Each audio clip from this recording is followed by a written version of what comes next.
Everyone here who's going to be here? Oh,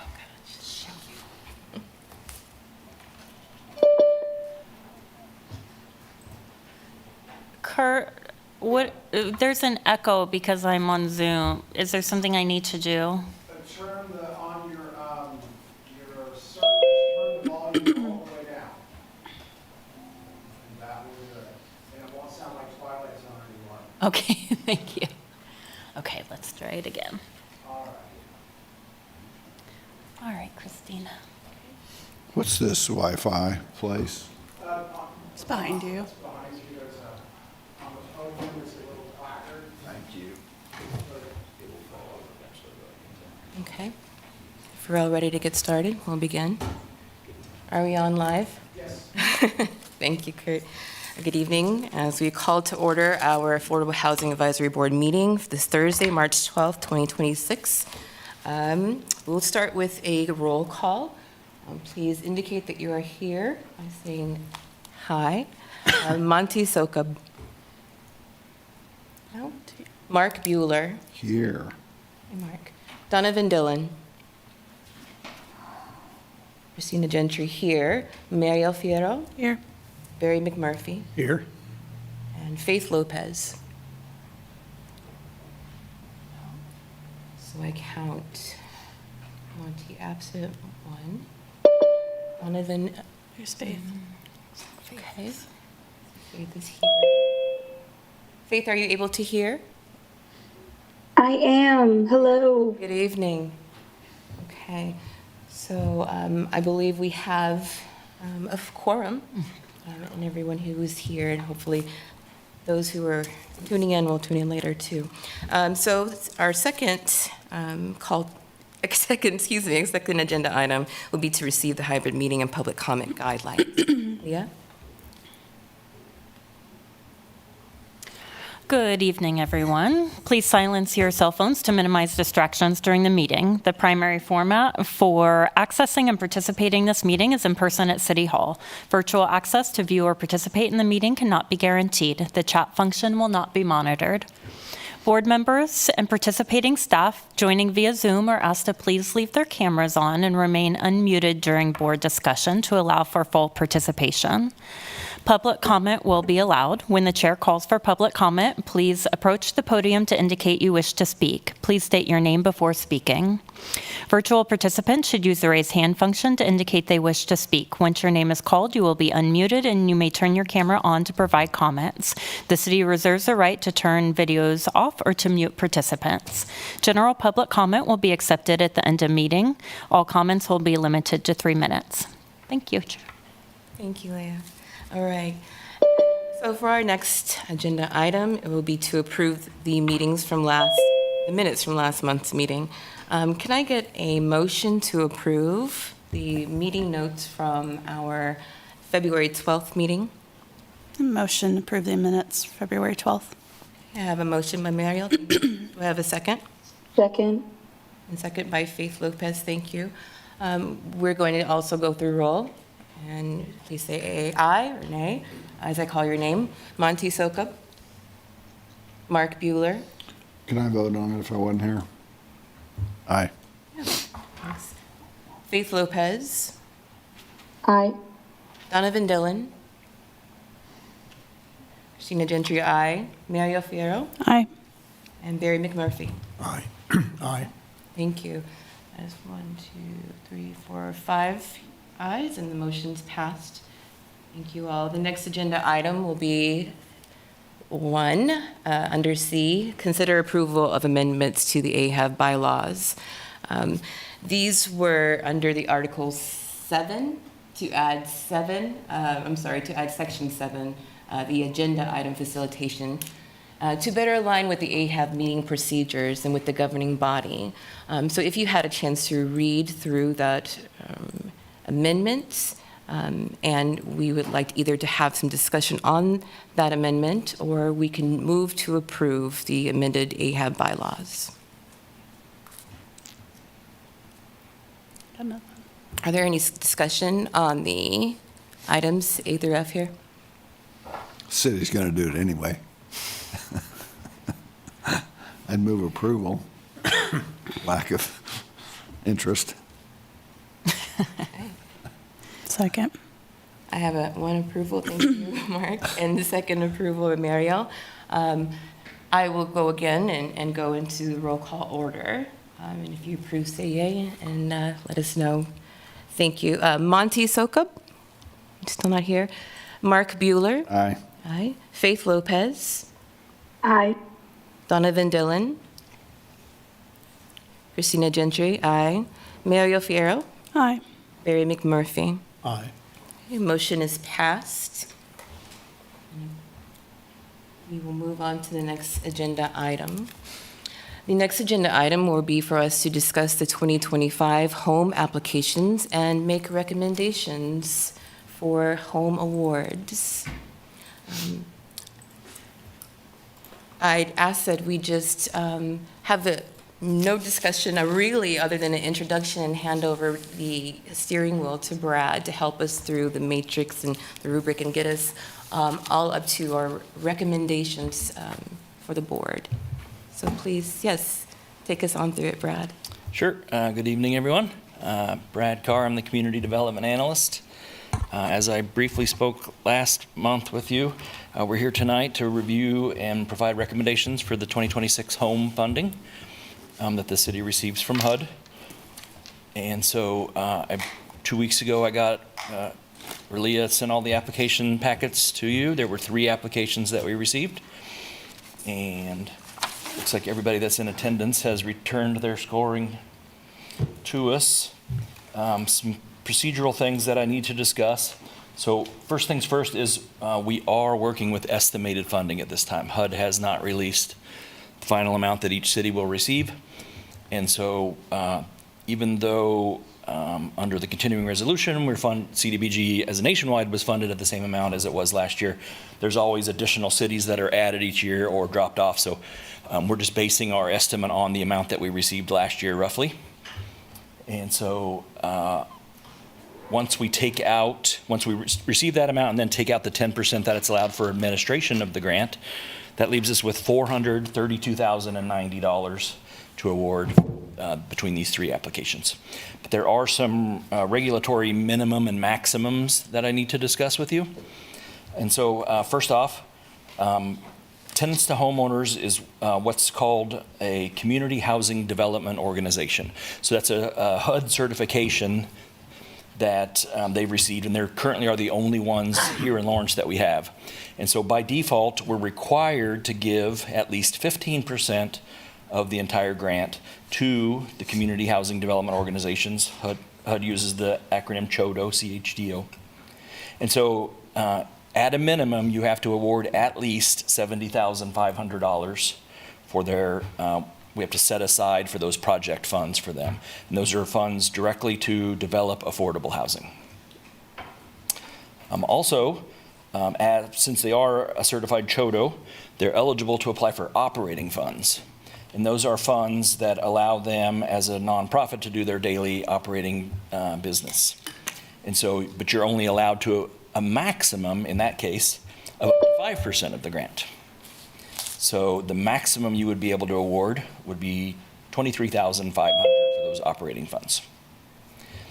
And you can see here that the applications that we received, the Lawrence Douglas County Housing Authority for their tenant-based rental assistance program has requested $300,000. Tenants to homeowners for those project funds has requested $137,500. And they've also requested $23,500, the maximum for those operating funds. So we have a total request of $461,000 with available funding at $432,900. So you will have to do some cutbacks. We don't have enough funding to cover everybody, unfortunately. So the scoring that we have received from everyone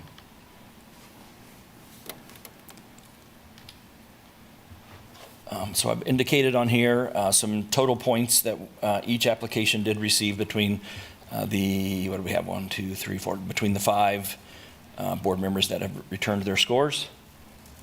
And then down in this bottom part, we do have the average, the standard deviation, one step above the standard deviation and one step below the standard deviation. So there's kind of just an explanation here why we are using the standard deviation and that one step above and one step below. The one step below standard deviation, the ones that are kind of in that highlighted in that pink color, shows that the application scored lower than the other applications. And the ones in the blue is one step above the average, and those applications scored better. So by looking at that, you can kind of see which application stands out across all of the reviewers, and then which ones kind of fall below, and if they're not colored, that means they kind of fall right in the middle.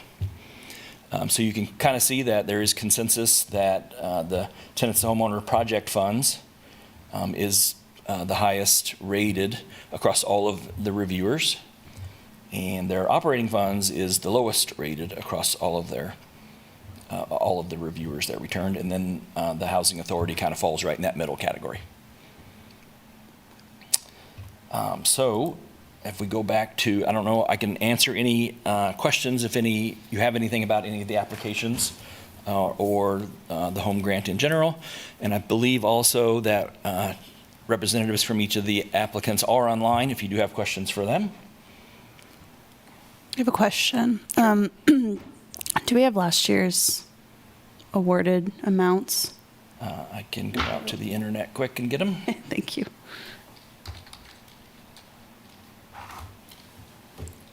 Okay. I was trying to do some math. It seems like there's maybe a $29,000, maybe a $30,000 differentiation between what we have as estimated funds available to allocate and what has been requested. So that's not too bad of what we can work with as a funding pool. It seems like even in the end, it's going to be funding for most, and hopefully folks will be happy with the receipt. But also with the 15% that we required a minimum to provide, we have to consider that as well.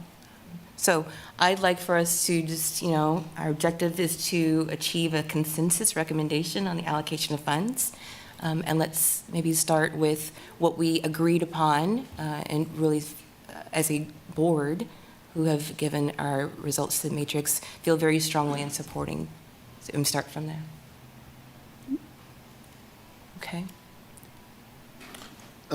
Madam Chair, is it naive to think that one way or another, tenants to homeowners, I think we ought to start with the housing authority and kind of decide them, and the rest goes to tenants to homeowners, regardless of what. Yeah, that's why I'm You waiting know. for the last year's numbers just to see what was awarded, and then maybe ask whoever from the housing authority is on if we were to decrease, what the impact would look like. I was going to propose doing it the other way around. Okay. Tenants to homeowners is doing hard construction build of 3 units. 137,000 across 3 units is pretty minimal. And I mean, it seems like a more than fair request, and reducing that could have a significant impact. Whereas the housing authority does tenant-based rental assistance with a variety of programs, including, HUD Section 8 and whatever. Sure. So $300,000 is increasing their capacity to reach, larger numbers of tenants. But reducing that to 271 or whatever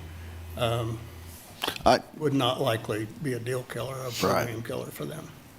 Where are you on the staffing money? So if you were to make a recommendation, what would your numbers reflect? I'm ready to figure something out. Yeah. Here's the Yeah. last year's, and these are Pause for a the second. recommended amounts from last year from this board. Once we received the final numbers from HUD, these did adjust slightly up or down depending on what we received, but these are the recommendations that were made last year, and what was awarded is real close to that. What I would like to hear from the housing authority is what the impact was with the 240. What were they able to do? Because if we do reduce, we're not it doesn't seem like we would have to go that low, but I just want to be able to hear what they were able to do. Because even though, yes, this is construction, rental assistance also helps keep people housed and is really important. Absolutely. Absolutely. And do we have the opportunity to hear from anyone representing the Housing Authority to give that update? Galal, it looks like Galal is here. Good Yes. evening. Good evening, everyone. Thanks for having us. So with the $240,000 that we received, that went to about 15 households. So typically we estimate the funding request to 15 to 20, depending on family sizes. To be like it was mentioned, for us, if we receive less funding, it's just less households that are served. Each $16,000 covers housing rental assistance for 2 years for a family. From the time of the application, we've had an additional, we're at 83 households on the wait list as of today, compared to 92 when we submitted the application. Our wait list for the transitional housing program is still currently closed. We closed it in April of 2024 because the wait list turned into a 4-year wait list, and it seemed like an unfair response to individuals facing homelessness to have them apply and wait for 4 years. So we were hoping to ignite our partners in finding other options that are not a 4-year wait list. So yeah, happy to answer any additional questions. Thanks, Galal.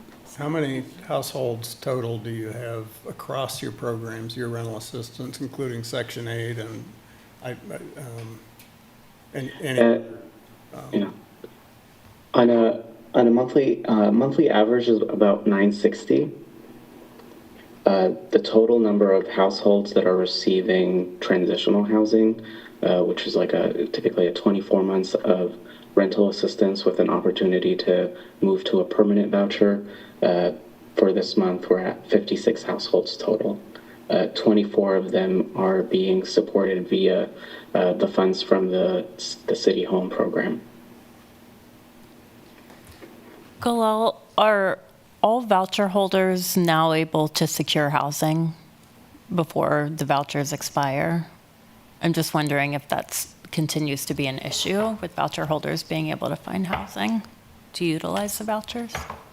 Yeah, so we continue to have a high utilization right now. The low stock makes it sometimes, it's been made it a little bit more difficult to find units in terms of like timing. But in terms of the number of households that we give up to 6 months with reasonable accommodations to search. When we issue our vouchers, they're for 4 months initially.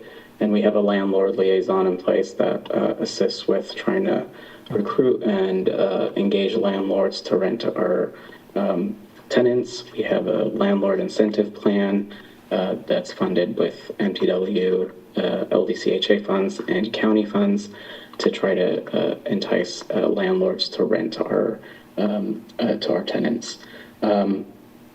So to answer your question, I can get you a number. I don't see a lot of vouchers that go into the expiration period. So if I remember correctly, last year, maybe 2 to 4. So they typically end up getting leased up. Sometimes it takes longer for some households. Thank you. So just some quick math, if we did take them down, the difference would be around 271,900, which 16,000 gets you about 17 households funded, a little bit less. So between the 15 and 20, we're getting closer to 20 than we did last year. Which is, still good. So good. Is it good for us to start plugging in some numbers for what we have as a solid agreement on, and then I like Barry's ideas to start with the smaller and then build up and then continue negotiations of recommendations therein. And if there's an agreement to that, should we start with the operating funds for tenants to homeowners? That's the one that I would reduce. I guess my thought is I think they'll figure it out, like lots of budget challenges in their budget. So that's where I'd give them the money they need for the houses. Yeah, but if they don't have people to pay to, Well, that implies that $23,000 drains the projects. I don't believe it. I mean, I believe in paying people for the work that they do, so. Absolutely. And so, Brad, could you remind us of where this board agreed strongly on the recommendations and built in those points so that we can see which was the most supported in a way that we could kind of build from that, our recommendations? Sure, so here's the spreadsheet with the totals across each of the reviewers. The highest scoring was the tenants homeowners, those operating project funds, excuse me, not the operating. And the lowest scoring was the operating funds. Okay. So let's start with the project funds. I guess just plug in the number requested. You asked the question about the operating funds, and I'll kind of speak to my own bias. I Sure. spent 15 years working with and directing AHAB, and then I spent a good part of my time at Kansas Housing overseeing AHAB statewide. And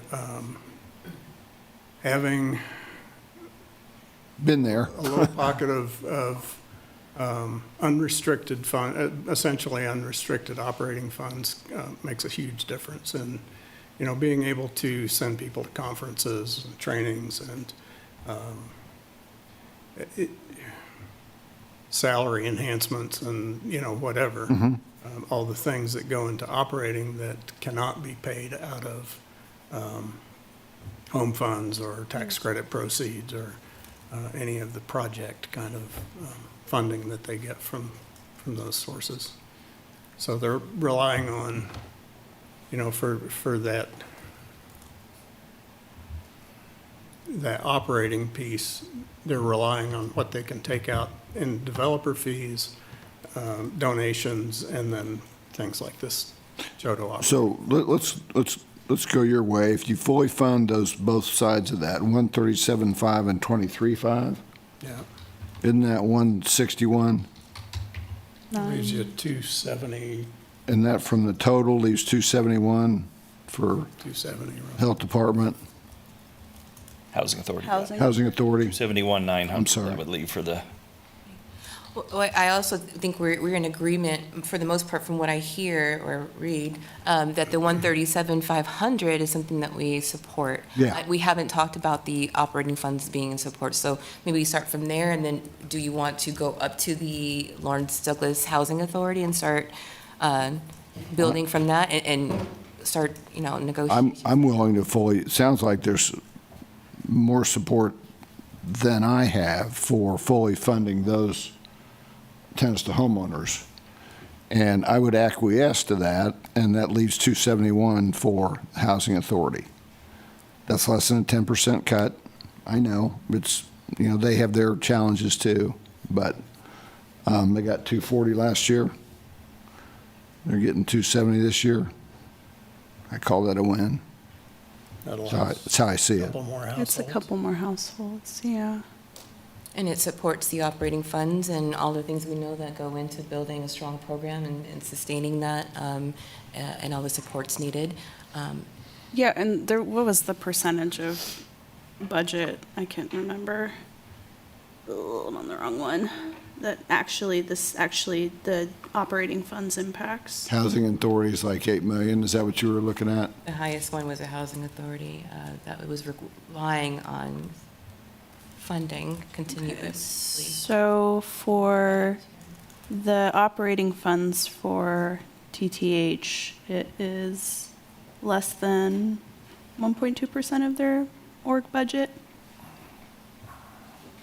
It's a small percentage of their budget.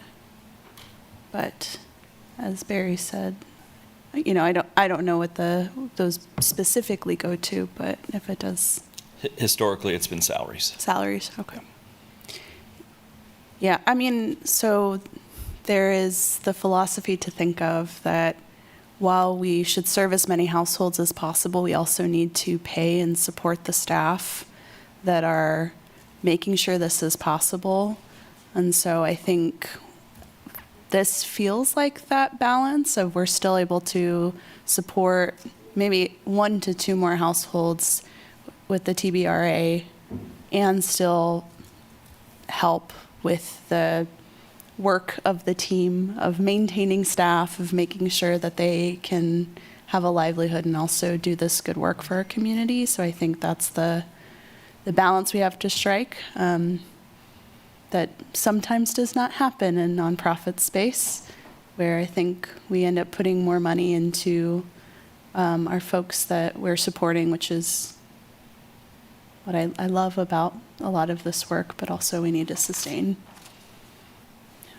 the employees so they are not potentially utilizing the services that they're providing or have a pathway to that upward mobility that we hope for our clients. It's a great discussion. Thank you for all of your comments. Does everyone feel comfortable and fully informed about this recommendation? Faith has I do. something to add. All right, let's go ahead and call roll. Can I ask one question? I'm sorry. Faith is still here. Absolutely. How much was there any amount allocated last year to tenants to own homeowners for their operating funds? I think it was, I think I saw 21,000. 21,500, yeah. And have they historically been asking for these operating funds? Yes, they have. Okay. Based on everyone's experience, is that something that is going to be a normal ask? I just kind of want context for looking at future proposals so that way I can have a more informed approach that this is something that we allocate money towards. Not that I don't agree with it. I work in the nonprofit space, so I'm absolutely for this. But I just want to make sure that I'm understanding what percentage can go to costs like that, opposed to the building or the land itself. You're asking about what's the maximum that could be awarded? For funds? Like when folks come and do proposals, how often are they asking for that supplemental operating fund? With home funds, community development, CHODOs are the only entity that are eligible to ask for that. And we only have one in Lawrence. Right. So it will be Tenants to own. pretty consistently unless we get another one in this town. Yes. Okay, thank you for the clarification. Yeah, in that use case, they are the only ones that are eligible to ask for that. HUD kind of feels that since we're required to set aside that 15% for them to develop them, we should also, as a community, be able to assist them with their normal operating expenses so that they can get those units on the ground. Are there any other questions that I would ask for a motion on the board? And it- All you. Show me those numbers again so I can, I move we Sorry, I approved stopped you there. 271.9, Housing Authority, 137.5 for tenants to homeowners, and administrative costs of 23.5, totaling 432.9. Okay, I have a first, so I have a second. Second. Okay, so Second. first and second, I'm going to call roll. Please say yay or nay. Monty Silcock, Mark Bueller, Aye. Faith Lopez, Aye. Donovan Dillon, Christina Gentry, yay. Mario Fierro, Aye. Barry McMurphy, Aye. All right, I believe I counted 1, 2, 3, 4, 5 ayes. The motion is moved and approved. Thank you all. The next item on our agenda will be to receive the 2025 Affordable Housing Trust Fund year-end reports. This is a fun look at the year. I'm really excited to look and examine the progress and be able to see its accomplishments or hear about the barriers. So there's no formal action, so how do we start this conversation?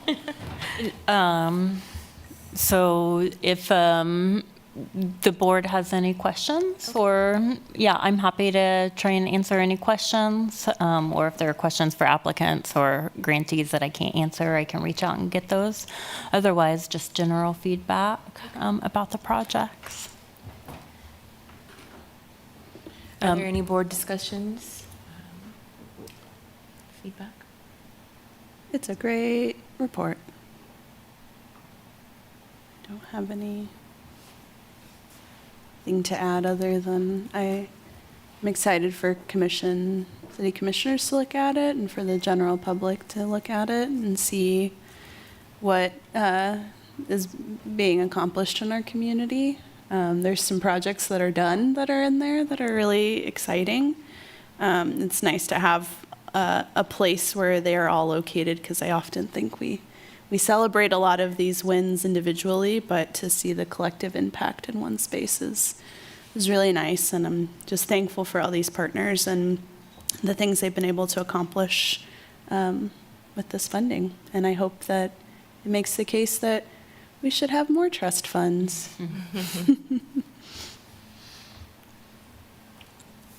Okay. Pausing for any comments online. Okay, this is a great report. It's very exhaustive. I love all of the fonts and I love all of the graphs. It really brings into the story. I really appreciate the photos and just nope, not that one. You're thinking about the I'm year-end thinking about the report. year-end. My bad. But I appreciate the work that went into all of the things that we've been able to accomplish as a board and as a community. I echo what Mary Ellen said. I would appreciate very much when we report on a project that someone put the address in there. I'm real location-oriented, and I don't always remember who owns it. I know it's usually good stuff, but it helps me a lot. If I know we're talking about 9th in Kentucky or, Michigan 6, it's almost like a murder mystery. Right? I mean, it's a good project, just sounds evil to me. I'd love an address. Yeah. I can do that. I'm happy to do that. Okay. Because I'm trying to remember, okay, I know I remember this, and then all the developers, their names, I love them all, but I don't remember which project was theirs. Understood. So, thanks. Okay, noted. All right, so thank you for that report. We'll just continue doing the good work that we have been assigned to do and continue moving our community into affordable housing opportunities. The next item for discussion will be to discuss the Flint Hills LLC agreement amendment request and consider providing a recommendation to the City Commission. The action is to make a recommendation to the City Commission for the requested amendment. And so I want to just give the options for consideration and then definitely have a deep discussion on this issue if it allows for that. But the recommendation options are as follows. Or maybe if I give some context. Oh, absolutely.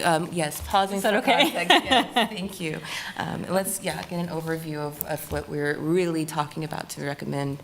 That would be awesome. Yeah, Thank thank you, you. Leah. Sorry to interrupt. Sorry, no, moving to solutions No, already. no, just to make sure that we're all on the same page, because folks have come in. I know at least one member wasn't here during the award process in '26. So 9 Del Lost 2 is a project that was awarded trust funds in 2025. The request was for 7-something.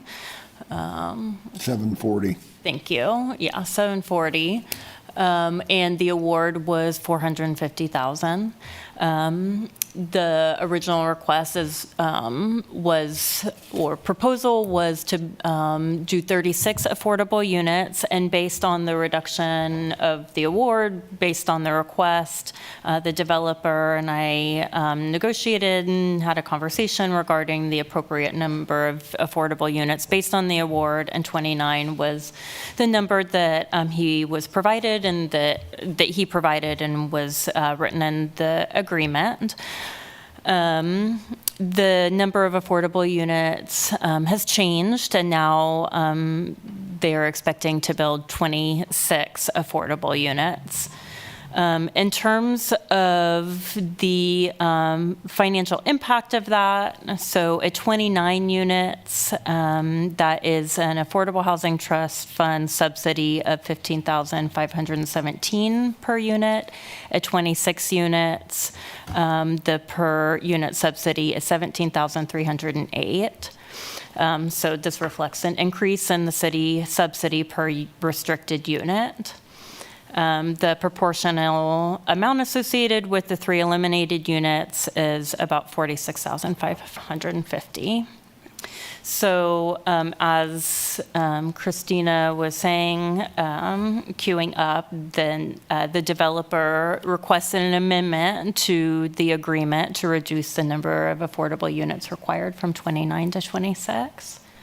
And so I will turn it back over to Christina to talk about sort of the board action.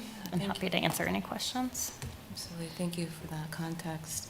And so again, we've got options here, and I'd like for us to discuss what the options could include if there are additional ones that this board would like to take. One is to consider providing recommendations to approve amending the agreement to City Commission. And the other is to recommend approving the amendment with the financial obligation to return funding. As Leah just pointed out, there's some funds. And the other recommendation is to recommend that the board does not approve the funding agreement to the City Commission. So those are the 3 considerations, and I'd open up the floor for discussion. And sorry, one other thing. I did note that Troy is on Zoom if you all want to take any comments or questions. I would like to approve the request and get the project built. That's what I'd like to do. I think we're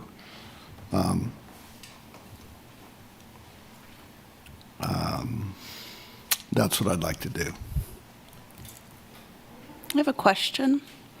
So we know that there was an additional application request that we did not make the choice to approve this last funding cycle.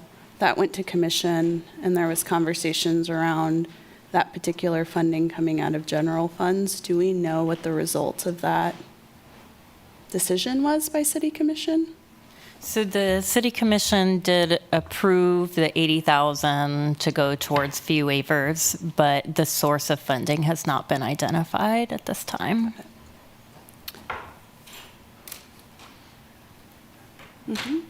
So I understand that 9 Del 2 has cleared the first phase of the LIHTC application and are submitting a full application. Can we ask Troy or Tony if there are any other substantial changes that we need to have on our radar? Yes, I'm happy to answer that. First of all, thank you for affording me an opportunity to answer your questions tonight. As you said, we were passed through to the second round, but the thing that is most noteworthy about that is the project scored the highest of all the applications in the state with 55 out of a possible 60 points. So at this point, KHRC is very much in support of this project, obviously, as we scored the highest in the state with our application. So the fee waiver that was granted to us was no small part of that, because it did give us the extra points that we were looking for. And as Tony, who could not be on the call tonight, spoke of the last time we all met, due to some changes happening with the programs, if this particular site doesn't go through this year, chances are that it will not be able to go through. So we're very bullish, given that we scored the highest in the state, but we obviously have a lot of work to do on that second round of applications. Troy, I have a question for you. Yes, ma'am. So we were given this application for this fee waiver with 26 units posted on there and no prior knowledge that there has been a reduction. That was the source of our conversation. Why did we not get this formal request ahead of requesting additional funding? Why are we getting this now after all is said and done? And why was there not any transparency in what was going on with the application process? That's a great question, and the answer, I'm not trying to be cagey with you, is that I don't think that at the time there was a realization that changing it would require the amount of diligence in going through the process at the city. There was certainly never intention to deceive anyone. That is not the case at all. Many times with these projects, as they are in the earlier stages of development, it's been my observation, and I've only been working with Tony for slightly over a year, that due to the way the tax credits work and everything else, there's a lot of massaging that goes on up to and including that final round of applications. And so there was never any intention to deceive the board or anything along those lines, nothing nefarious. I think Tony was just trying to put together the best deal that was going to have the best opportunity to succeed in the long term. And so there was a lot of massaging. We literally have been having conversations up to and including today, because this year KHRC is recognizing a 500-year floodplain, which they have never done in the past. And the project sits outside of the 100-year floodplain, but in the 500-year floodplain. So to check that box, quote unquote, we would have to raise the building 5 feet, which would make the cost untenable for the project. So what that means is that the project can't apply for home funds, but it can still go forward. So just using that as an example to answer your question of, there was nothing nefarious, no one was trying to deceive the city. He's trying to put together the best project that he can that's going to have the best opportunity to succeed in the long term. Yeah, I appreciate that explanation.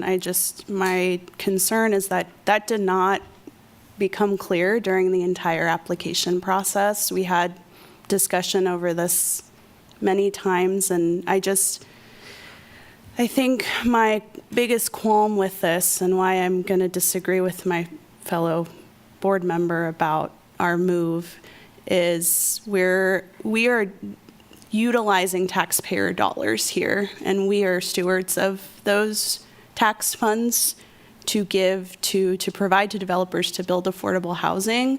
What was agreed upon last year is a contract, and so I work in contracting, and usually when something is laid out in a contract, that is what is followed unless there is an amendment to that contract ahead of requesting more funding, ahead of moving forward. So I just want to encourage that while I understand making things work and massaging, we are beheld to our community with this money because it is their taxpayer dollars. And if there is not clarity in those processes, we are not being good stewards of this funding. I understand that it is seemingly a small amount of units, but we believe in really good partnership. We talked about during this application process what precedents we're setting, and we'll continue to have those types of conversations, but I think we would appreciate clarity as soon as you know that you're changing things. Because even if you did not request this funding and you still went forward with 26 units, that would still be in violation of an agreement that you signed saying that you would do the 29.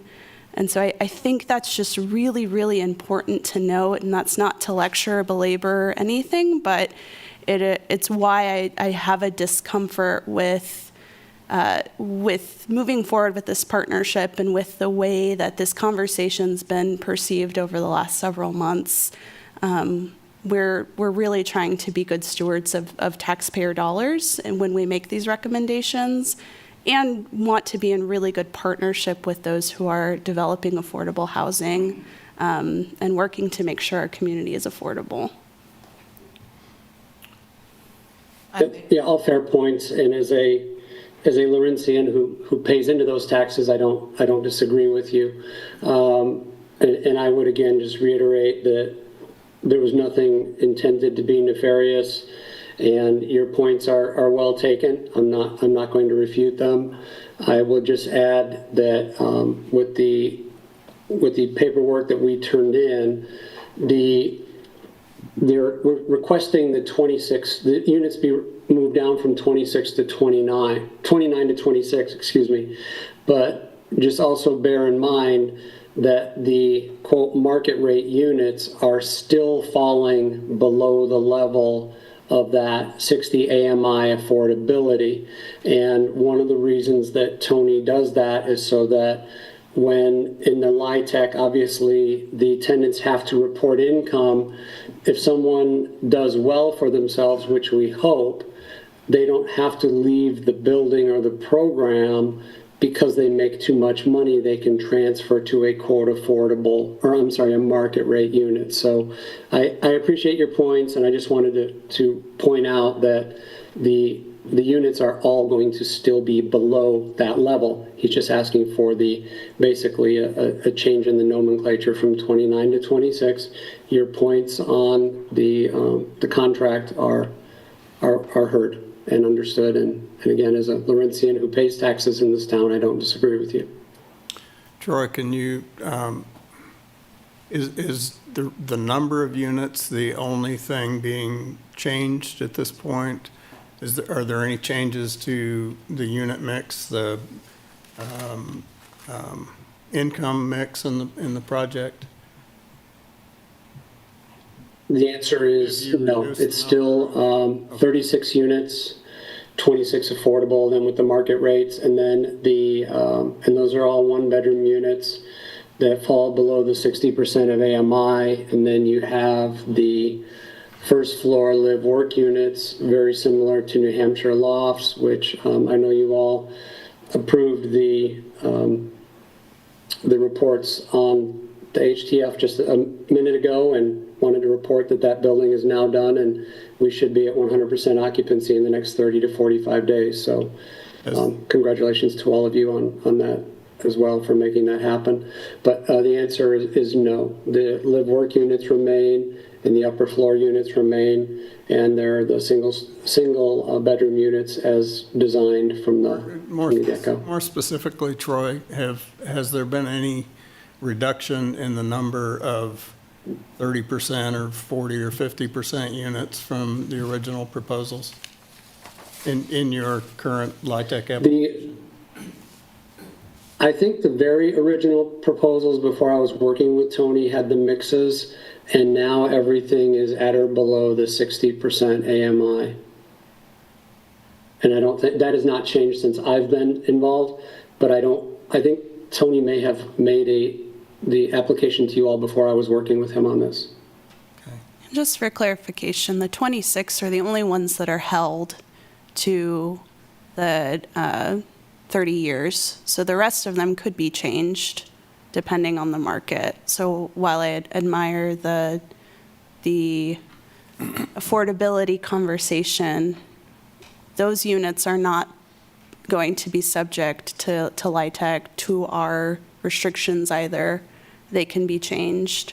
So I do appreciate that, Tony's ability to think in that way, but the the purpose of LIHTC and of our funding is that guarantees 30 years of affordability and keeping it affordable regardless of where the market goes.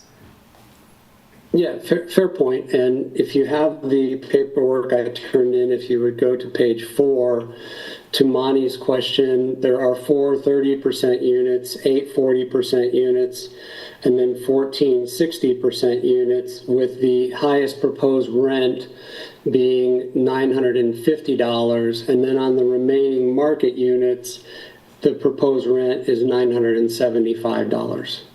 So the difference between a 60% and a market rate is $25 per month. It's Barry, not Monty, but I appreciate that. Although, to Mariel's point. I'm sorry, Barry. That's fine. If you're going to misidentify me. Yeah, that's I'd be It's not a bad way to go. not a bad shot. I'm sorry, my screen is pretty small. I couldn't see who was sitting there. I apologize. And we're getting smaller anyway. Yeah, to Mariel's point, though, those market units, theoretically, you could get into year 2 or 3 and raise those up to $1,800 if you wanted without any, I appreciate the fact that you're starting out at an affordable rent across the board, and that I believe that you have a commitment to maintaining that, but there's nothing in, in the agreement or contract that would hold you to anything. Also, and just one other thing, you said something that about over-income low tax credit tenants not having to move out of the building, but they could move to a market unit. I don't believe, unless something's changed or I'm greatly misremembering things, I don't believe tax credit properties ever require anybody to move out for being over income. What would change their status is my understanding, and that's a better question for Tony. And I again apologize he's not here. And the only thing I would say, and I appreciate your earlier comment, was that if you look at the history of what Tony's done in the area, Ninedale Lofts, for example, the sister property that is Caddy Corner, has just gone into the HUD Section 8 program, and that, for us to even qualify under the KHRC for some of the points we did this application round as a phase 2, that project has to average 95% occupancy over a 6-month period. I am filling out an application right now because Ninedale Lofts has received invitation to another round of HUD Section 8 funding. And so my point to that is I appreciate that Tony can raise the rents, but I think the track record of the properties that he has and the fact that they remain some of the lowest vacancy of any of the LIHTC properties in the area, and including the greater KC metropolitan area, speaks to the fact that he doesn't overcharge for those units that in a way that's going to leave them vacant or, quote, price people out of the market. Yeah, it just raises the rent. It doesn't require them to move. I'm going to pivot back to support Mariel's comments here. I believe, and I've been a board member for at least a few years now, and I've looked at the contracts and the applications, and feel it a due diligence to understand what's provided to us and the responsibility that we have with the application in front of us to examine the best outcomes, to pivot ourselves to be community members in receipt of these opportunities, so that we can really do a good job with equity and decision-making, especially as board members. I feel that there's a lack of transparency and substantive information placed in this application. It left I mean, Mariel said we had lots of discussion because there was lots of questions. It lacked information that was palpable, and the changes to specific units promised to the city were not transparently provided to those who closely examine the contract. We are a board who is tasked with homework, and we are looking and doing this work, and there just wasn't, there's very bare bones to the application. I cannot, as a board member, make an informed fiduciary decision in the best interest of the community when the fundamental components of the agreement are hidden or altered without clear communication. I think the public trusts us, and the community deserves to know exactly where tax dollars are going. And so approving amendments to, by definition, an opaque agreement undermines the required transparency of public funding and our jobs for which to produce that. I'm not saying this was a dishonest application process. I'm saying that evidence suggests that the application submitted by Tony was not properly answered, but rather copy and pasted across multiple applications.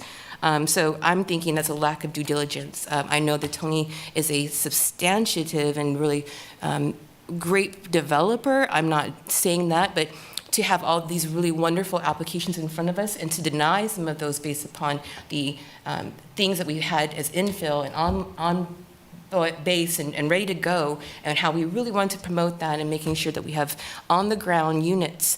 I've just found it was a lack of Tony's due diligence. It's the procedural integrity of accepting applications that are not completely filled out, sets a dangerous precedent for myself as a chair, and I think hopefully all others, to just, you can think as a developer, you can secure public funds through a non-rigorous cut-paste submission rather than detailed, honest, and passionate proposal. I found that was just not where I want to be contributing my position as a leader and in my community, a substantial way to support this application. I just feel like the city, and I trust the mayor and the city commissions to make good, sound choices and judgment, but my recommendation is to not support an amendment to this financial agreement, but rather give the city and our mayor that opportunity. Madam Chair, this is interesting to me. We deal with lots of applications from lots of people, some with experience, some without experience in what we do and the rules, and they're not developers, they're good organizations, they're just trying to do the right thing. And their plans change too, and their timeframes change. And if we looked at the letter of our agreements with everybody that we have funded over the years, there are situations where technically there's reasons why, funding, effort, people helping, whatever moves the project. There are situations where maybe that money should have come back to us to recast other applications. So I do understand your concerns, the concerns that have been voiced here, and I appreciate them. But I think this is I don't think this is the way to handle this. I hope, and I don't want to spend time like this because I try to look at the big picture on what everybody's trying to do, and I assume honesty and openness, and I want what's best for Lawrence as well. And I too have a responsibility to the community, and I don't feel that we're being misled, however it's been characterized. So I'm disappointed in this. But I don't want to, but I'm going to spend a lot more time making sure everybody crosses their T's and dots their I's, and I don't think that's the way to do business. But timelines and funding and what they said they're going to do, and that is not what I think government is. So I'm disappointed in this. Mark, could you give an example Yeah, of I'd love to other? hear. Yeah, where are we on schedule with 9th and Kentucky? Are you talking about the Hope Project? I don't know. 9th in Kentucky. I'm the units that are now coming up. How long is that The Ninth project Street taking? The Yeah. 9th Street, yeah, so they started construction on schedule, like you just noted, the buildings are going up. That project's not on schedule. I can bring up the agreement. The footings sat there for months. They have had challenges with labor. That's my point. But That's not a they're, reduction in units. That's and they met That's the not my term. point. My Mark, point- they met the terms of their agreement. It's based on when construction started. They started construction within the time frame of their agreement. So I just want to be careful that we're not mischaracterizing projects as in violation of the agreement when that's not accurate. Well, calling somebody in violation of agreement and not quite getting it done the way that we all expected it to get done and spending the money in the time frame we expected is part of what we're doing. The Bert Nash situation, it's real. right. I understand it. It's clear. Things happen out there. And they're going to happen tomorrow, too, to another project. Well, Right. but I think our fiscal responsibility is if somebody is not able to complete their project, then we ask for the funding back. Is that not correct? And not a discussion we're about to have with the next agenda item, where we will use the same amount of. I don't know. We haven't talked about that yet. Which we will, but I'm just saying, if someone does not meet the terms of their agreement, is there not a way to say, hey, you didn't meet the terms? There is. We need funds I don't back. I don't think this raises to that level. I agree, Mark. I don't either. This You know, is, I've worked with a lot of developers on a lot of projects involving very complex stacks of funding, and all with different rules, if they've got home or housing trust fund or LIHTC or, Federal Home Loan Bank, whatever. right. Plus the lenders and the investors, and things change. And you get to the closing with an investor, or you get Right. close to that point with the investors, and they're going, this isn't working exactly this way. We need to, reduce some units, or we need to do something. Or we need some more help. And then you've got to get back to the table. And if you've committed the funds, which generally, the federal funds wouldn't get committed until that stuff is pretty well nailed down. But if you've already committed the funds and something's happening that really changes the complexion of the project even a little bit, you do have to do an amendment. Yeah. And that's fine. we wrote amendments all the time. Yeah. I concur with you folks about the process. I think there was some sloppiness to the preparation of the application. I think there was a lack of transparency or disclosure about, hey, we've reduced the numbers and we've changed this project substantially enough that you at least need to know about it. I support the amendment. But I don't think, there are two different conversations. One is process and how they presented this to us, and how that application was prepared, and there was some cut and paste and some things that didn't match, as well as with the one over on Haskell. That one was pretty poorly put together, I thought. But then there's the development, and what are they doing for the community? We're talking about the 5th project within a half mile that's adding, I don't know, what are the numbers of units? Right. 300, 400, 300 and some units maybe total out of all that. The majority of which are serving low-income or very low-income people in this community. And they're beautiful projects when they're done. It's changing the community for the better. And I'm not in favor of punishing anybody. Let me That's be what you're very doing. clear. That's absolutely what you're That's a really doing. intense remark to make, and I ask that you don't do that. Okay.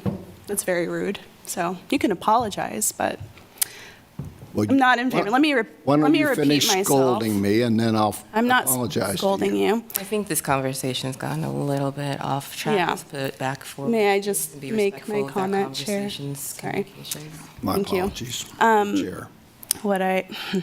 What I was going to say, I'm not in favor of punishing anybody.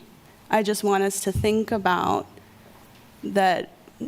My whole point was we need to be good stewards and good partners. And if we are seeing a pattern and a trend of applications coming in that are copy and pasted from last year, that are unclear, that are not having these conversations ahead of requesting more funding, more taxpayer dollars, I have issue with that.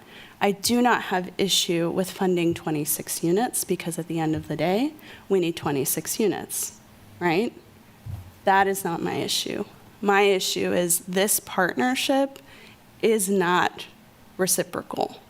It is assuming that we are going to fund things no matter what. It is assuming that there does not need to be any conversation around funding agreements because we will just go ahead and say, oh, no problem. That sets a precedent that I do not appreciate. That is not a way that I want to be a steward of taxpayer dollars and of affordable housing. It is not just about getting units on the ground. We've had that discussion, but I will not punish anybody for not having forethought. I just want to say, if we're going to continue to have these applications, there needs to be some actual effort and discussion put into them because we are putting effort and discussion into them. And that is all I will say.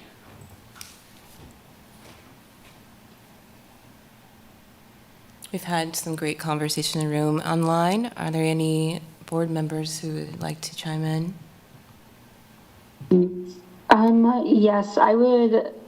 I have not been here for this whole process, and so I'm quite new to it, listening to this conversation now.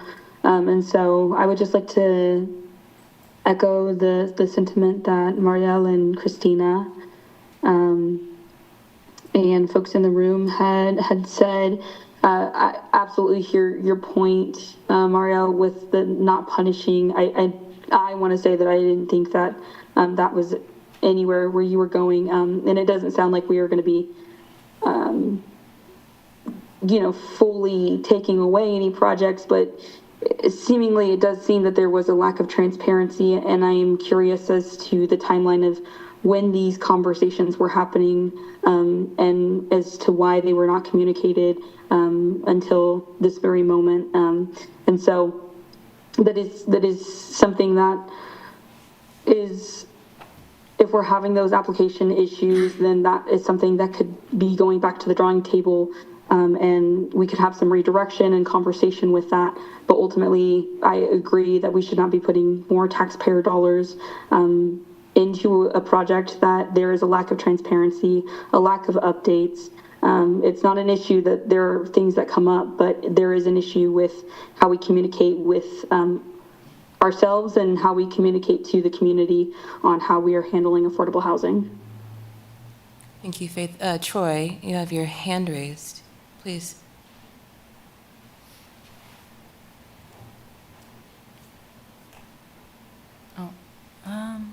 Looks like he lowered it. Oh, okay.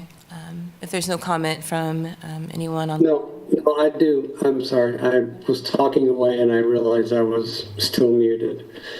First, Madam Chairwoman, thank you for the opportunity to speak again. There's been some comment on both tonight and the previous meeting about copying and pasting and feeling like there was a lack of transparency. So first and foremost, I was involved largely in the authorship of this application. And I can assure you that any copy and pasting that I did from the previous application was in no way, shape, or form out of laziness or in an effort to be anything other than transparent. I didn't start this project. I came into it later. And when asked to do some work on this application, what I tried to do was not change things that I didn't feel needed to be changed just for the sake of changing them. So if there was a question that was asked and I felt like the answer that was given the previous year was adequate and addressed the question, I copied and pasted it so as not to try to reinvent the wheel, to put in front of you information that was going to be substantively different when I felt that what was there was adequate. So I'm getting the backlash that was actually 180% opposite of what I was trying, 180 degrees opposite of what I was trying to do. I was trying to say, hey, in transparency, I feel like this was good. I don't need to redo this. Did I make a mistake on the application? Yes, clearly I did. And again, that was not in any way, shape, or form to deceive. 29-unit contract, that predated me. I wasn't aware of it. So I didn't do anything to hide anything from any of you. And I don't believe Tony had that intention to deceive either. As was pointed out, he's trying to get the best project put forward. By way of example, again, NH Lofts, the one that was just finished in December, is nearing 100% occupancy 90 days later and is up for a national award. This is a developer who's put his heart and soul into this. And I would like to make a comment to Ms. Lopez. The application going from 29 to 26 isn't seeking more dollars. It's seeking to lower the number of required units so that he can have the market rate units which bolster the unit for the building for the long term. So we're not seeking more. Okay. I think we lost you. I think we lost you, Troy. Thank you for the confirmation. Forgive me. No, yeah, I think that we got it all in. Thank you very much. Unless there was an additional comment you wanted to make, I feel like, No, I appreciate the time. Thank you. thank you. Yeah, right, as far as the cut and paste comment, there was one specific thing that that did throw us and cause some confusion in our conversation, and that was that what you were asking for was $80,000 in fee waiver, but what the application said was you were asking for $740,000. And that was left in that most recent application, that 700. And that really did cause some confusion, and we had, we were into the second meeting about it before everybody was clear that that wasn't what you were asking for. Yeah. So, I mean. Yeah, 100%, and that number could not have been cut and pasted because the form changed substantially from last year to this year. I put it in as a placeholder and forgot that I'd put it there. That's 100% on me. Okay. Just the way the form changed, I was taking Form A that I did not fill out, imparting information, and then going through and making adjustments. I just made a mistake. I left that number in there. It wasn't cut and pasted. I was filling it out. And then when Tony said, hey, the ask is this, I forgot to take it out. Thank you. Yeah, I think we clarified all that on the way through the process. I'm just saying there were some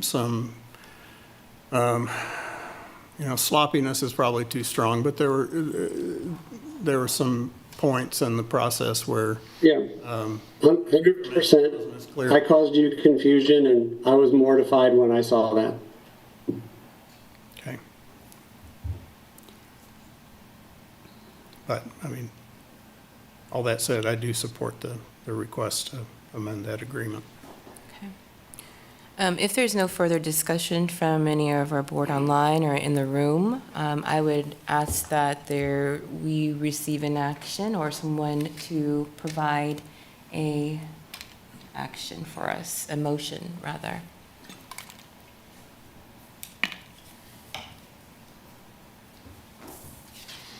I'll move approval of the request of the applicant. I second that. Okay, I'm going to go through the list of our members.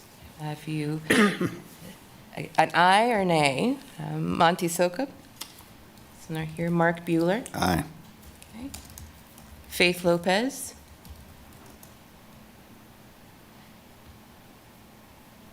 Faith, are you with us? Yes, I am, sorry. I'm going to say nay. Donovan Dillon? Christina Gentry, I say nay. Mariel Fierro? Nay. Barry McMurphy? Aye. We have 3 nays and 2 yeses for the folks who are here.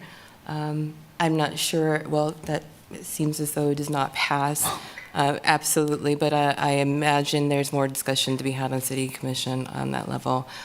Again, thank you for this discussion, and if we are ready to move on, we will go on to our next item. Does anybody want to make another motion so that there's still? Do either of you Oh, support an alternative?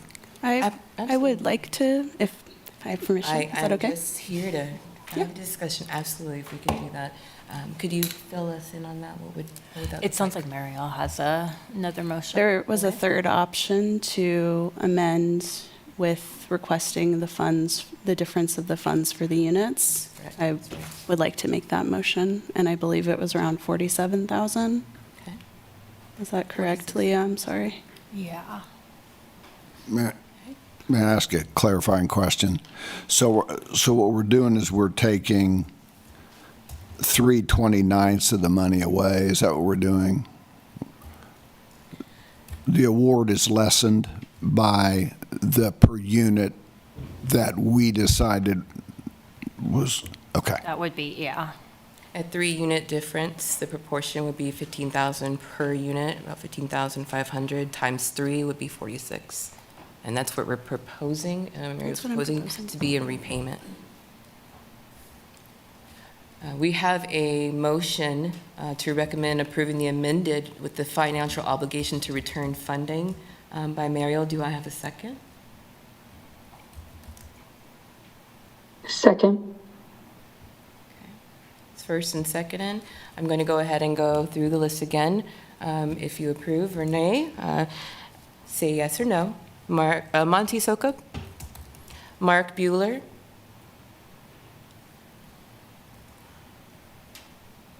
I'm thinking about it.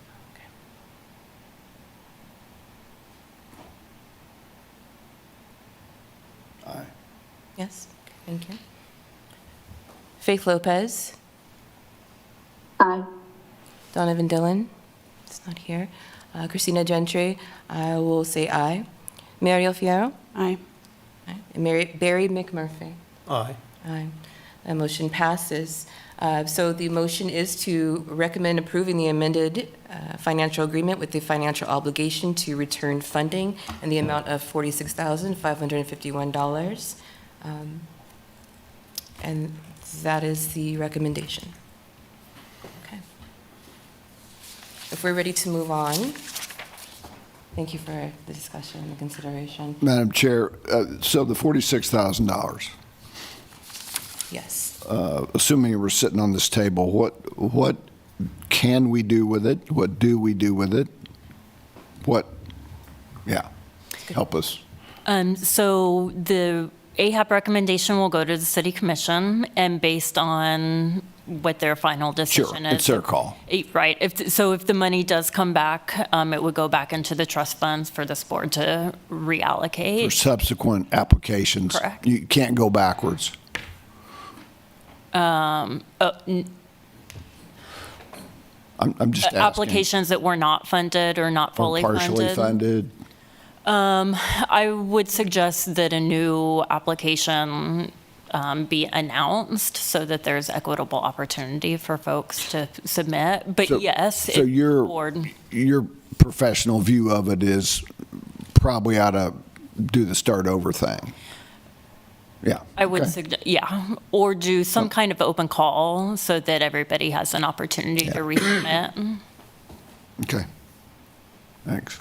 Okay. Thank you for that clarity. We're going to move on to our next discussion item, and which is to discuss the status of the Bert Nash Rockledge project.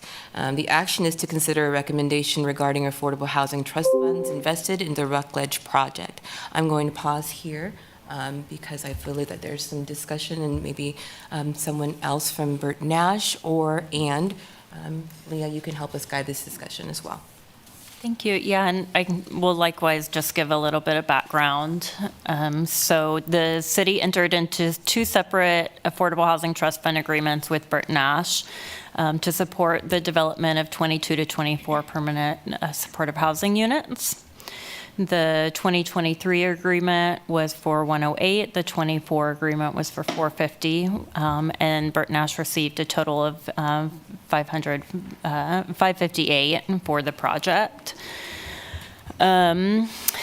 There have been numerous changes in the Bert Nash's thinking of the scope of the project since the original proposal, including consideration of a reduction of units, timeline, the construction timeline being delayed, as Bert Nash tried to look for full financing to make this project viable.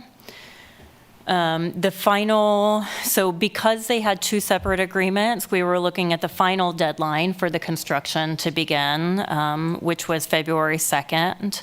That deadline was not met, and Bert Nash did confirm that the project has been indefinitely paused, and then Dr. Watkins confirmed that the project will not be moving forward. So just some considerations that, as was discussed in the last project, Section 10 of the agreement has a clawback clause that the city may claw back funds if the construction is not started or if other requirements are not met, including the project not moving forward. So the decision for the AHAB is whether to provide a recommendation to the City Commission for the city to claw back the 558 of trust funds for the project. The AHAB will not need to, decide the administrative sort of like how that will work with Bert Nash, but whether to provide that recommendation to the commission so that staff could begin to have those discussions. And as the chair mentioned, there are several folks here from Bert Nash, including Matthew, the project lead, who's done really great work. So there are lots of people here from Bert Nash to provide comment or answer questions. Okay. Thank you, Leah. I would like to consider us to just take in some public comment and hear from those in the room who would like to speak on this project. I want to say personally we were very excited about this opportunity and just would like to examine more of the discussion from Bert Nash on whatever it is that you want to discuss on this project.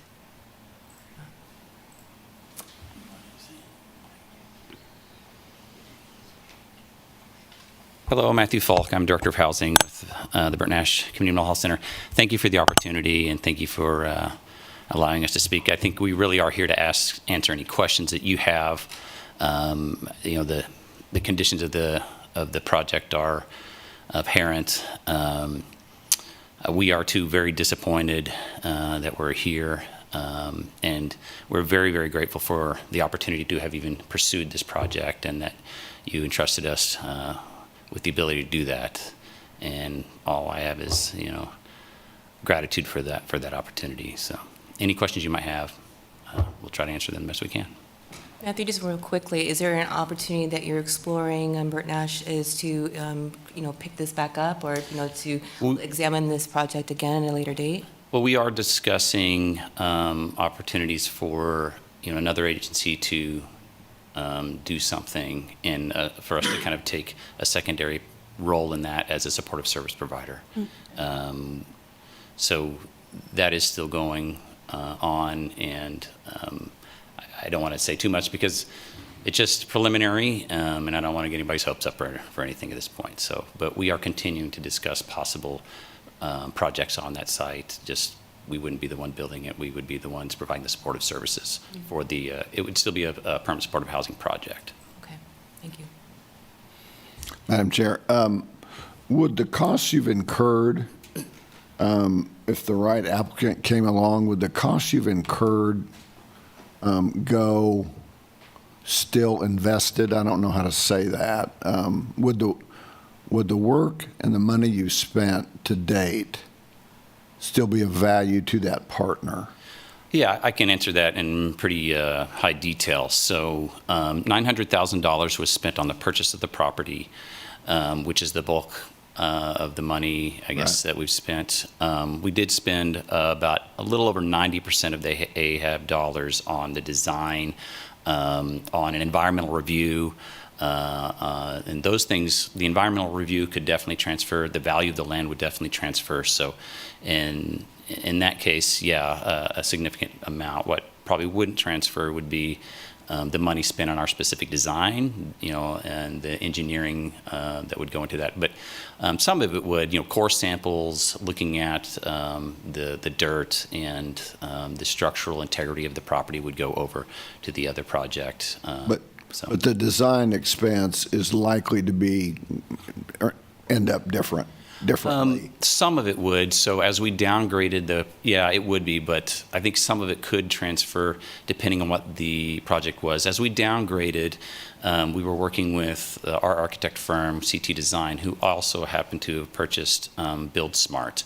So as we looked at alternative designs, I was talking with them about, hey, is Build Smart able to provide a product? And we did get some preliminary designs for a smaller project that could be utilized by somebody, for sure. And that has been discussed as well. And that would be a panelized kind of construction? Right? Yeah, it's a prefab product. I don't know if you're familiar with it, but yeah.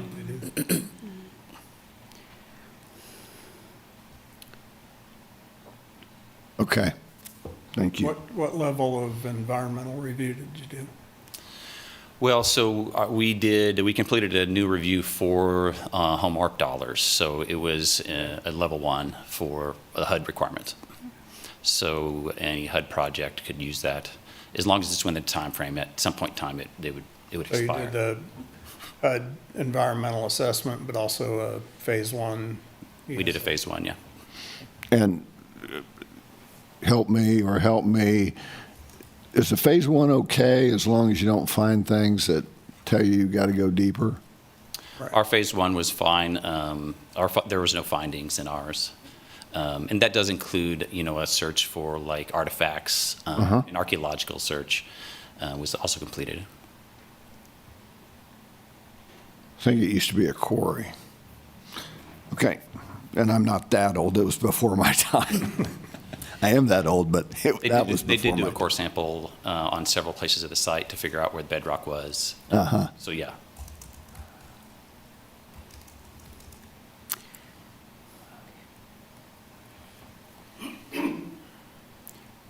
We don't have I'm so sorry. No, go. We don't have a confirmed partner that would, at this time, that would be able to take on the project that you know of?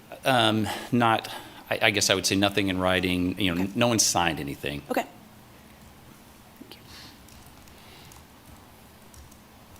Yeah, and that would have been my question. This is kind of a big picture. I know that it would take steps, but if there were cart before the horse kind of thoughts, it was proposed as 22 to 24 permanently supportive housing units.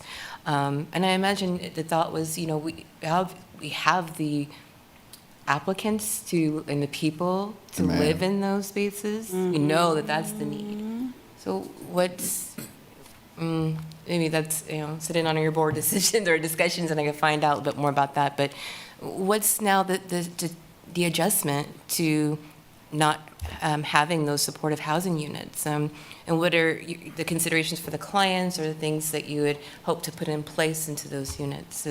Are you having those discussions?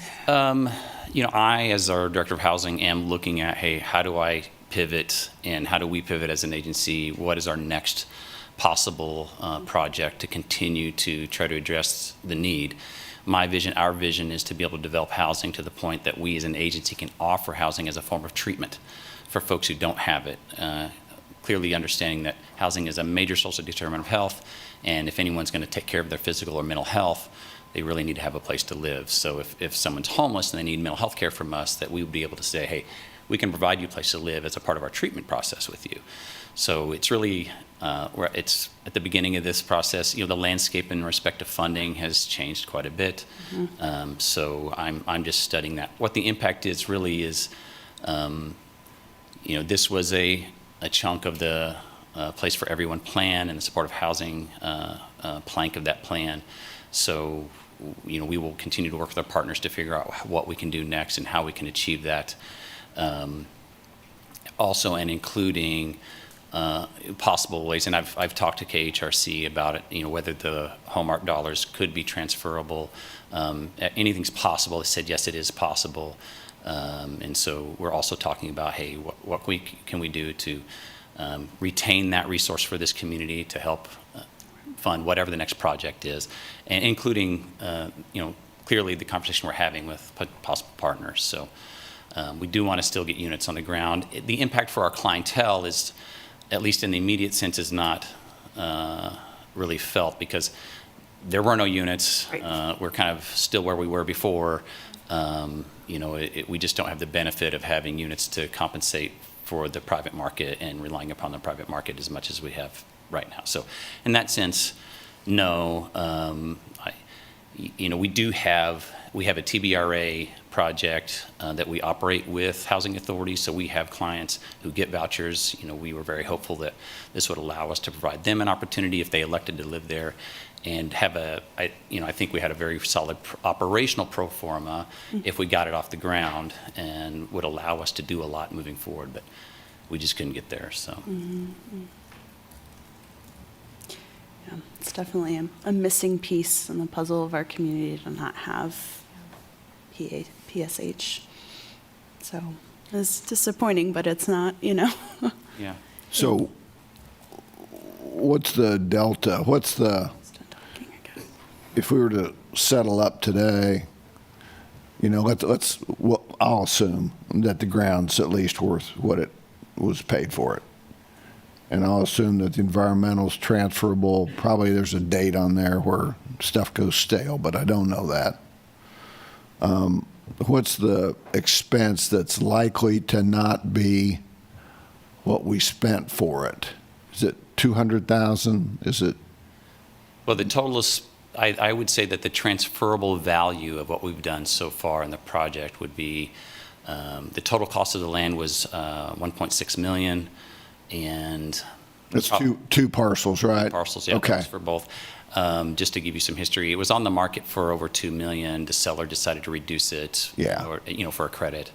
They reduced it to 1.6, and probably the soft costs, like the environmental review and things that would be transferable, would be somewhere between another 10 and maybe 100,000, just depending on what the next project was. So maybe 1.7 million or something. Okay. And then the plans, what kind of cost do you have in that? Our plans, the ones we already developed? Yeah.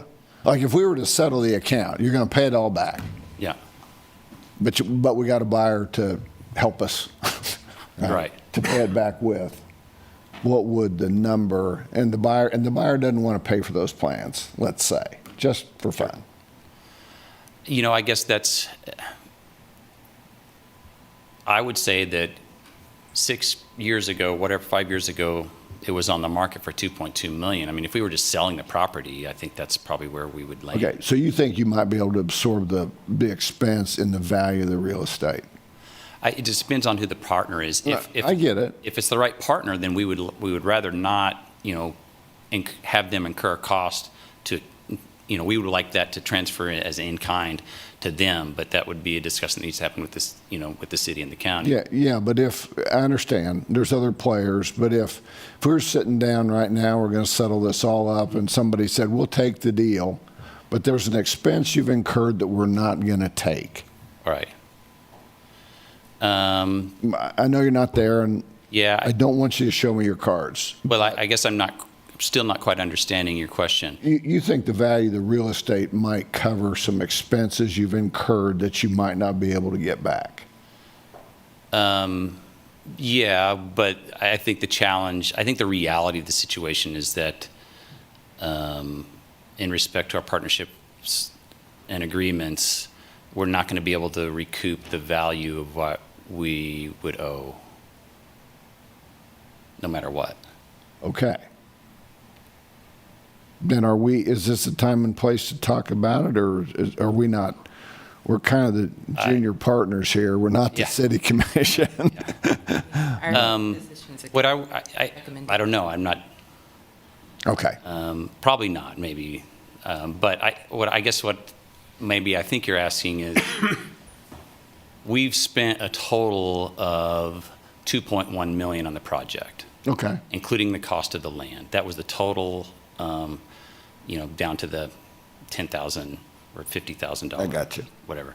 Okay. So 2.1 million was spent. Probably 1.7 million could be transferred to another party. Okay. Without, as your contribution to their project. Yeah, as an in-kind, bricks and mortar, part of here's the land and here's, what we've done so far. Right. So you would not be recovering, in that scenario, you wouldn't be getting cash for the land that Yeah. you could then pay back to. Yeah, so in that scenario, we wouldn't be getting back the 1.6 million or the other. So ideally, you'd want to keep that. If you had a partner and a plan that could go forward in a short time frame, you would want to keep that trust fund money in the deal as long as you can. Ideally, yeah. I mean, yeah, if the community still sees that, hey, this is still value, Right. and we're still going to get something out of this close to what we were originally thinking we would get as a community, yeah. It's all in the details, isn't it? Yeah, yeah. That would you anticipate using LIHTC or some sources like that to get it to the finish line, or? Who we're talking with could possibly, for sure. Or they could definitely be, using HUD dollars or. I do want to just confirm that the project with Bert Nash is not moving forward, and Correct. if there is another entity that eventually does take on the project, that is unknown at this time. And so I guess I would just advise that the board make a recommendation based on what is known at this time. Sure. Rather than, presuming what might happen in the future, because really and nothing is. We're unable to hold funds for anything, right? We can't hold something for a project that may happen. Like, we can't fund an application for a project that may happen 5 years from now. So just for the perspective of how we fund, Sure. Yeah, makes sense. I would love to do that, but I think where we're sitting, we don't have a guaranteed project that would be able to be transferred. So one recommendation would be to recapture the trust funds that have gone into the deal, with the understanding that perhaps in a year, 2 years, they can be back at the table. Correct. But with a new request. Correct. I don't know if we can do that. We could recommend. Well, not that and they, consider not that, recommendation. Right, yeah, we Not that wouldn't be they able to could- be able to approve. I mean, when I say we, I mean the city commission. It's not our call anyway, but we don't know if they can do it wouldn't be either. prohibited from reappplying if they get a Right. new project that's Certainly. going to work. Yeah. So that's not, unless there's more discussion, it leaves us to consider a recommendation regarding the clawback and payment funding. And so I would ask for help or from anyone to consider a action. Oh, for sure. Sure. Yes. Please. I'm Ron Schneider. I'm on the board of directors of Okay. Bert Nash. And the board has given me the task of looking for potential other parties to take this over. And I'm at liberty, and Matt, I don't think knew the discussions. I did not know I had the discussions with Shannon Oury, who is the CEO of the Housing Authority.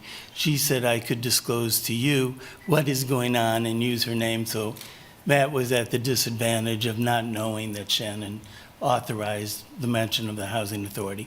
We're in preliminary discussions with them, very preliminary. No commitments, no acceptance. They are very interested in doing this project. There's a lot more to be studied, but so you don't walk away from this meeting thinking, who is this mystery party?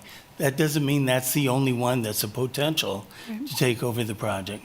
But the board recognizes this is, as said, a project we are not able to complete.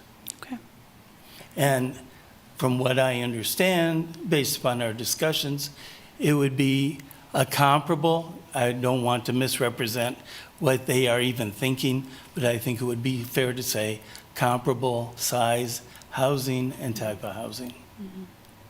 Thank you. Thank you. Okay. I think it does settle us to hear more updates on this project. I'm so I sure it appreciate is, that. and there's probably more questions than answers. Even if I knew the answers, it still wouldn't answer all your questions. Thank you. For giving that comment. And if there's additional comment, we welcome that on this topic. Yes.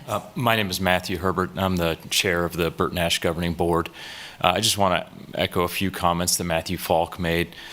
First of all, I do want to state to you that we are grateful for the opportunity that was given to us. And the decision to not move forward was a very difficult one to make. In the last 9 months, we faced some extreme financial difficulties. We have lost our CFO, we've lost our CEO, and we've had some extreme changes that have been made. But I want to say to you with full disclosure and honesty that the money that has been spent on this project has been spent in good faith. The work that was done to the property for environmental studies and such was done in good faith with the plan to move forward with it.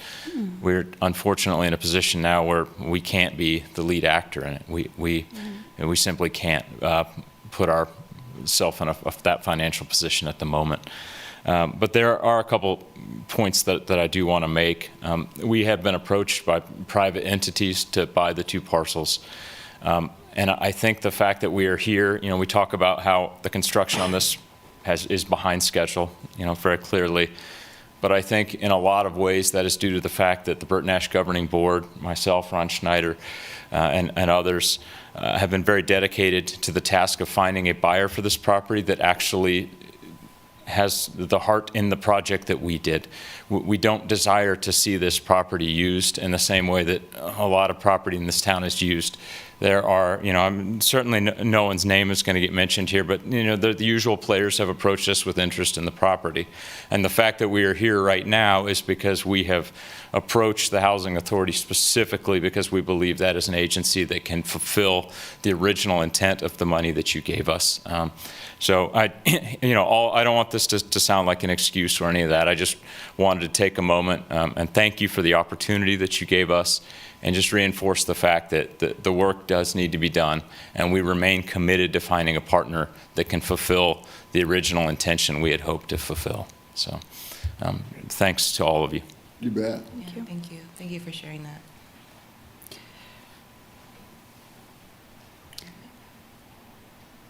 If there is no additional discussion, I would ask this board to make a motion. Someone here or? I'm interested in, from staff perspective, what choices you believe We should make as a. we're up to, and must it be done today? And so, anything you can share? So I believe that the choices are to make a recommendation to utilize the clawback to recover the funds that were awarded and dispersed for the project, or I suppose to dissolve the agreement and not utilize the clawback. Either way, the project is not moving forward. So really the decision of the board is, do you want to make a recommendation to the city commission that the trust funds are recovered, that were invested in the project? That is not going to happen. Okay, is this the first and only time we've had a project that failed? It is, yeah.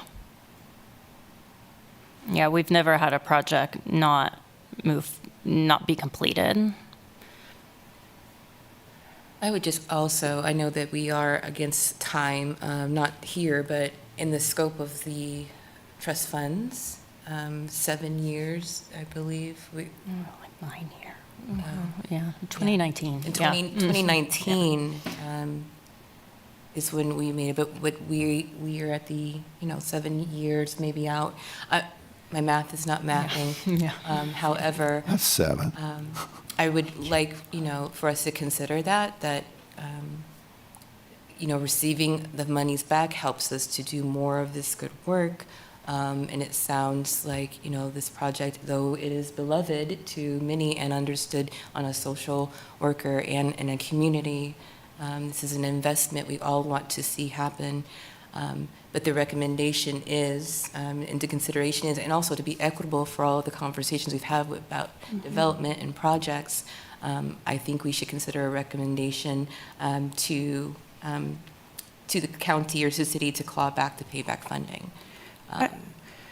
If I can make the recommendation and say that unfortunately it is not our decision of how future projects are negotiated and created. We're basically presented with two choices: to either dissolve and not recoup the money or request the money back.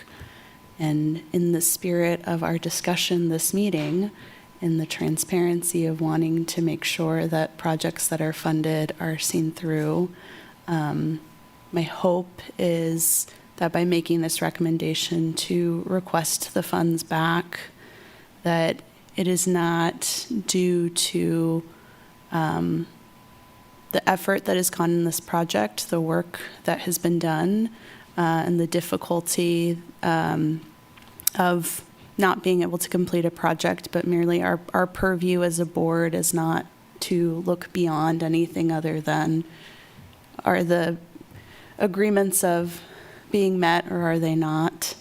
And unfortunately, we don't have a future for this project at this moment. I am excited to hear agencies like the Housing Authority stepping up. Certainly, if we see an application from them that would recuperate some of the funding, we'd be excited to discuss that and fund that, and I hope that happens in my term, but I'm going to make the recommendation to commission that we recuperate the funds due to the project not moving forward. The recommendation, thank you, Marielle. The recommendation has been made. Do I give a second? Second. Thank you, Faith and Barry. So let's go through a roll. Are No, you ready, or is it? you mind if I ask a question or two? Okay.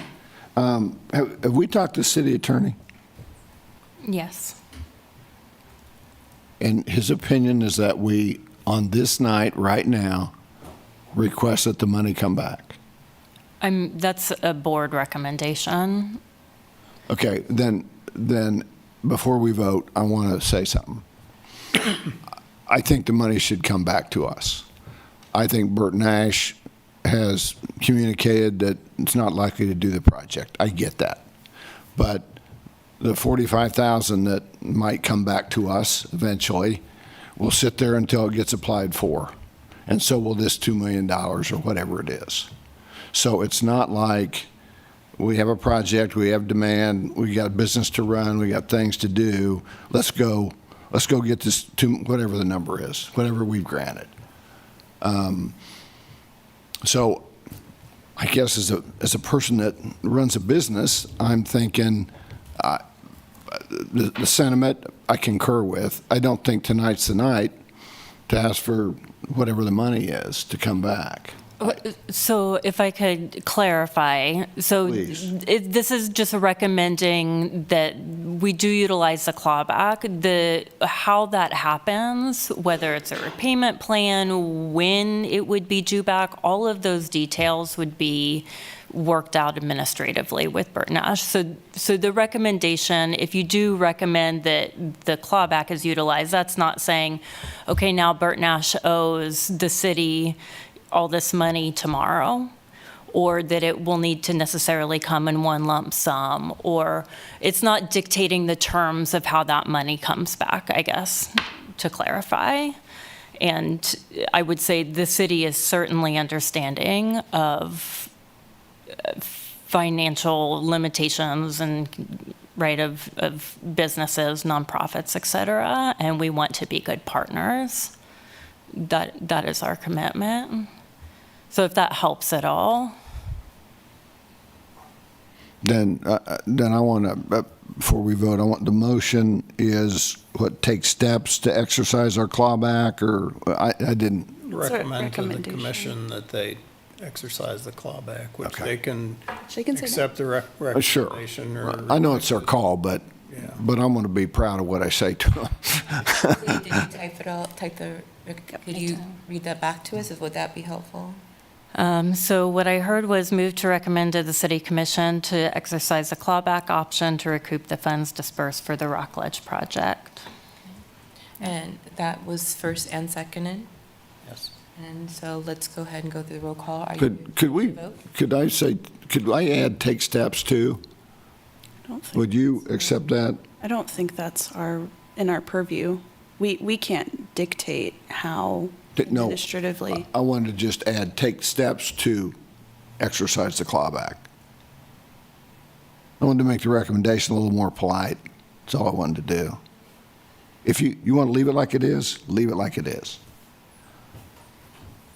I have no idea what to say to that, so I'm just going to say. I just don't think that's in our wheelhouse to do. I don't think that we can do that. We can recommend, and then the county or city can say what they say to it, but I don't think we can put stipulations on how or what those payments can look like in return.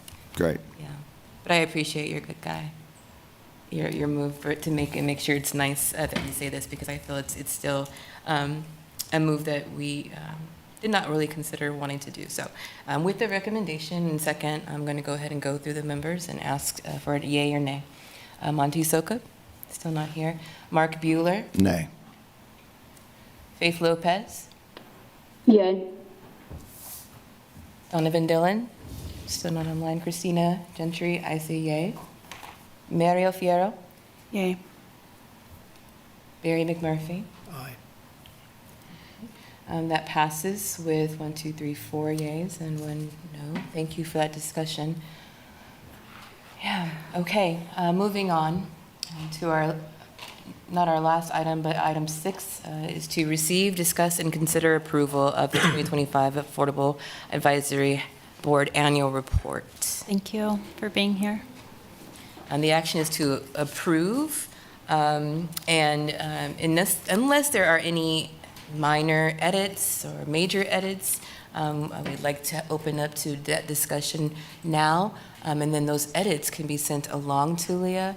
But what we'd like to do is look to a board approval to this report I was alluding to earlier with all the photos and the great photos and pictures of the storytelling that also is embedded within the data and the stats that bring us to what we understand our report for our county, or for our city rather, has been able to do as a result of our attendance here as advisory board members.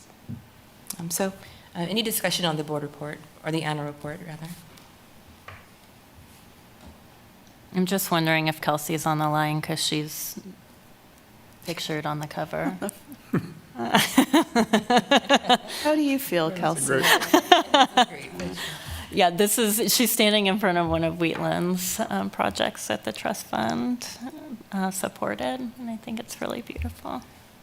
Is there anyone online who would like to give comment to the report? If you have your photo, or if you had any contributions and edits to this report? No? Oh, it was beautifully done, and a great way to capture all of the work. So the move is to approve, do I have an action, or rather a motion to approve the 2025 Affordable Housing Advisory Board's annual report? So moved. Thank you, Faith. Do I have a second? Second. Thank you, Barry. First and second, I'm going to go again through the list. Monty Sokup, Mark Bueller, Aye. Faith Lopez, Aye. Donovan Dillon, Christina Gentry, aye. Mario Fierro, Aye. Barry McMurphy. Aye. Okay, the motion passes. Thank you for the report, and more good work to come in 2026. Moving on down our agenda, we've got project updates. So we're going to give some time to receive an update on the Affordable Housing Trust Fund Revenue Research Project. If there are any updates on that pilot project, or any folks who like to chime in on either of the projects that we have within our work to do. No updates on the revenue research project other than we are researching, and we'll have an update at the next meeting.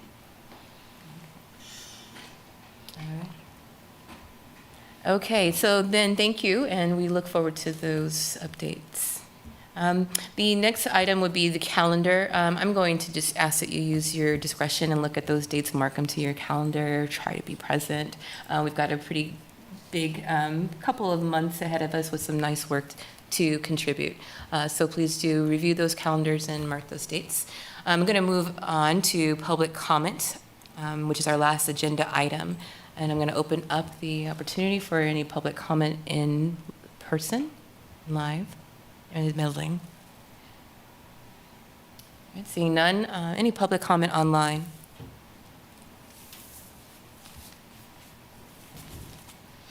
Okay, hearing none, we will move on to the end of our agenda, which is to adjourn. Do I need a motion to adjourn? No, I do not. Thank you all for a great discussion, and we'll see you next time. Thank you. Okay.